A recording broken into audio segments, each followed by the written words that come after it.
Good afternoon, scissor friends. This is the Scissor Guy coming at you with another video post. Today's Tune Up Tuesday, and I want to run with you guys the exact procedure that I use for tuning up my scissors on Tuesday. So this is the procedure you can do every Tuesday that when I say Tune Up Tuesday posts, this is what I want you guys doing. So I'm going to run that through with you guys so you guys can follow along with me if you like. So grab your scissor, grab your tools, and let's go ahead and do it. So let's show you what we first do. First things first, I'm going to take a white towel. Well, it's going to be a white towel. I'm going to take a towel, and I'm going to clean off any of the excess hair that lines up on the scissor, on the blade, or on the crook of the shank here.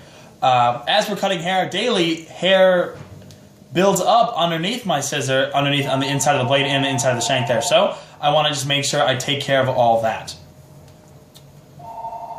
Once that's clean, we can continue. Next, I want to take my oil here. And this is actually Babyliss oil. They make a really great oil. Clipper oil tends to be cleaner than scissor oil. So just as a good precaution there, if you want to get really nice oil, go ahead and get some sort of clipper oil, clipper lube. It's really good for the scissor. Scissor oil tends to be a little bit dirtier.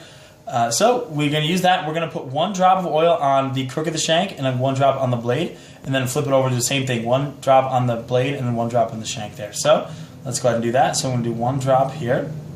1 drop there, and then 1 drop here, 1 drop there. Perfect. So now I'm going to open and close the scissor like so.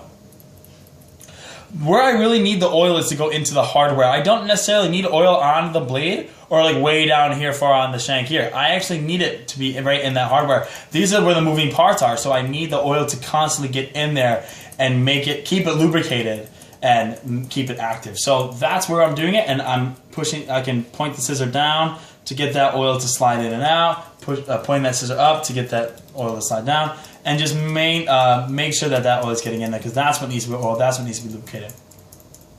Once you've done that a few times, or for about 30 seconds, let's say, that's perfect. Now I can go ahead and wipe any of the excess oil off the outside. Some of the oil, if you use too much, it might get everywhere. That's fine, you can wipe it right down. You don't have to take all the oil down on the inside. You can take a little bit, maybe if there's some on the blade. That's fine, whatever your preference is, but you don't have to. You can leave it right on there. It's not going to hurt the scissor at all. So there's that part of it. So it's nice and oiled now. Next, I'm going to actually take some isopropyl alcohol. It's just 70%. You can get this anywhere. Some sort of Rite Aid, any sort of drugstore, anything like that. Nice and easy to get, which is helpful. I want to disinfect the scissor. I want to make sure it's nice and clean. So I'm going to take just the same white towel, and I'm going to take a little bit and just get it on just a little bit of spot there. That's fine. And then I'm going to take that and open the scissor up and just wipe along the blade to disinfect that scissor. Much more important than you guys think, it's important to keep the scissor clean. Not only do you want it to be oiled and lubricated and clean of hair, you want it to be disinfected as well. So that's a nice, easy way to disinfect. It's very inexpensive to get that, so I recommend that. Perfect. So now that we have that done, last step is to do the buffering. So I'll take a chamois.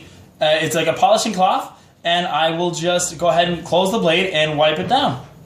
Wipe it all down. You can go in where the shank is too, and even where the finger holes are also, just to get all the little fingerprints off, to get all the dust off it, and just to keep it really nice and sharp. And you can go pretty aggressive. You can rub this really nicely, and as long as you keep the blade closed, then you're fine. I wouldn't go on the inside of there. I would just keep on the outside.